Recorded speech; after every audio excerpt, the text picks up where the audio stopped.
বর্তমান সরকার গণমাধ্যমকে অবাধ স্বাধীনতা দিতে কাজ করছে, এমনটাই বলেছেন তথ্য ও সম্প্রচার মন্ত্রী জহিরউদ্দিন স্বপন।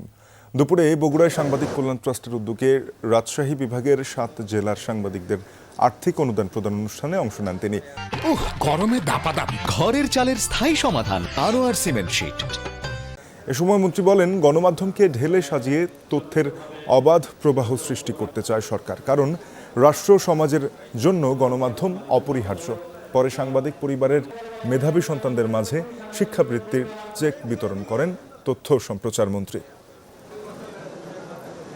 গণমাধ্যমের স্বাধীনতা কোনো করুণার বিষয় নয়।